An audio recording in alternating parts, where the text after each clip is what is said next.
نظر الزهر فاصطفاك عبيرا وغدا الليل من سناك. Oke, jadi saya sekarang ini akan membuat video tentang pemanfaatan backlog. Backlog itu apa? Backlog itu media untuk jamur seperti di sini. Nah, ini adalah limbah.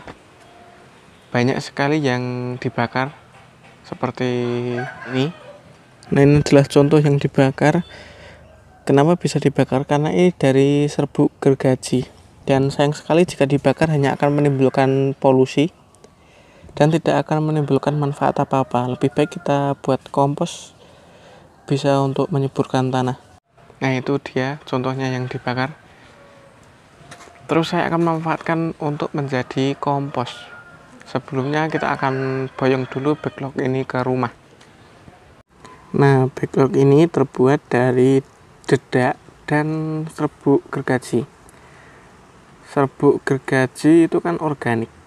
Apalagi ini sudah diayak dan menjadi halus, tentu ini bisa lapuk walaupun tidak secepat daun-daunan, tapi ini bisa melapuk. Nah, seperti yang saya bilang tadi, backlog itu terbuat dari serbuk gergaji dan dedak, tentunya dari bahan organik, dan kita bisa buat menjadi kompos. Tentunya semua bahan organik itu bisa kita buat menjadi kompos. Tapi kalau ini saya masih bingung itu mau pakai fermentasi dulu apa tidak. Tapi sebenarnya tidak pakai fermentasi pun bisa. Saya punya teman bahkan itu pakai bekas pasahan kayu. Nanti kita akan lihat pasahannya seperti apa. Masih mending seperti ini daripada pasahan kayu kalau menurut saya. Karena pasahan itu besar-besar ya. Dan punya dia itu kendalanya cuma dimakan rayap, terus disemprot basah. Itu sudah selesai, sudah tersolusi. Tapi kan kimia itu tidak baik, maka dari itu saya akan mencoba ini. Saya akan coba nanti apakah saya fermentasi, apakah tidak saya fermentasi. Dan kenapa backlog itu hanya dibuang? Karena mungkin pemiliknya itu bingung mau diapakan. Dan kenapa kok nggak dibuat tanam jamur kembali? Karena umur backlog yang bagus itu hanya 4-6 bulan. Setelah itu harus ganti backlog baru. Sebenarnya ini masih ada sih tumbuh-tumbuh jamur, tapi kan cuma berapa gitu dan nggak bagus jamurnya. Oke, tentunya kita harus melakukan beberapa langkah, yaitu kita pisahkan ini jangan dibuang, ini masih bisa digunakan kembali. Yang hitam saya tidak tahu namanya ya, tapi kalau udah pecah gini ya sudah tidak bisa digunakan. Tapi ini masih bisa dijual ke pengepul rongsokan. Kita masukkan ke sana, terus kita pisahkan dari plastiknya. Nah, plastiknya ini juga masih bisa laku di rongsokan juga. Nah, kalau masih bagus seperti ini, kita simpan.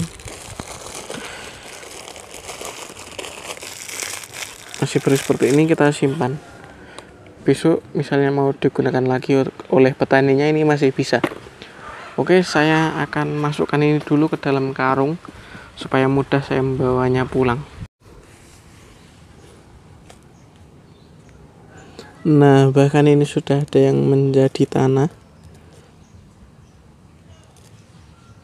seperti ini, sudah menjadi tanah seperti ini, dan ada yang lebih menjadi tanah lagi.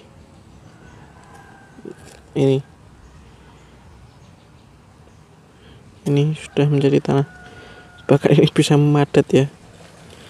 Tuh, kalau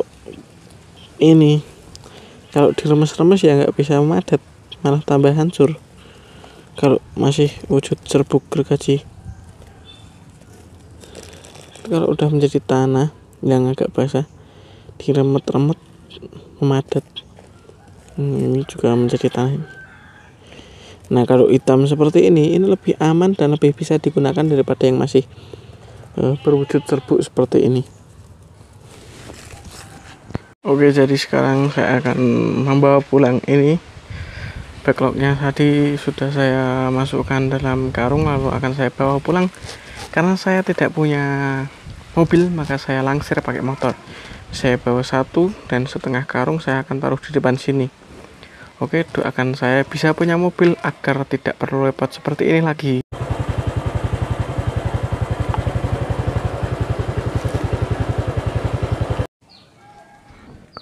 Oke, jadi saya sekarang ini sudah berada di tempat yang saya bilang tadi. Dia ini menggunakan media bekas pasahan kayu. Kita akan langsung lihat pasahan kayunya dan kita bahas kekurangannya apa. Kalau plusnya saya belum tahu karena saya belum tanya-tanya. Ini adalah pasahan kayu yang saya bilang tadi. Kalau ini kan besar-besar ya. Kalau bekas log jamur tadi itu masih kecil-kecil, berarti kan masih masuk akal yang log jamur. Nah, kalau ini minusnya itu seringkali dimakan rayap. Solusinya gampang, tinggal kita semprot basah saja, nanti rayapnya hilang. Tapi minusnya ketika kita pakai bahan kimia tentu akan merusak tanah dan menghilangkan organisme-organisme lainnya di tanah. Bahkan yang organisme baik seperti cacing, zat pengurai lainnya itu juga akan hilang. Oke, kali ini kita akan masuk kepada proses fermentasinya. Pertama kita suntak, lalu ini kita racik E4 dengan dekompos dengan tetes tebu, bisa juga dengan dekomposer buatan sendiri untuk penggantinya E4. Tetes tebu juga bisa diganti dengan gula-gulaan lain, bisa dengan gula pasir, gula jawa, tapi lebih murahnya mending beli tetes tebu aja. Lalu kita ratakan tadi E4 dan tetes tebunya seperti ini, dan setelah rata kita tutup seperti ini agar lebih cepat proses fermentasinya. Nah, kalau mau aman itu jadi tanah dulu baru bisa digunakan, tapi langsung digunakan pun tidak apa-apa. Terima kasih telah menonton, jangan lupa di like dan di subscribe, juga pencet tombol loncengnya agar mendapatkan pemberitahuan terbaru tentang perbonsaian duniawi.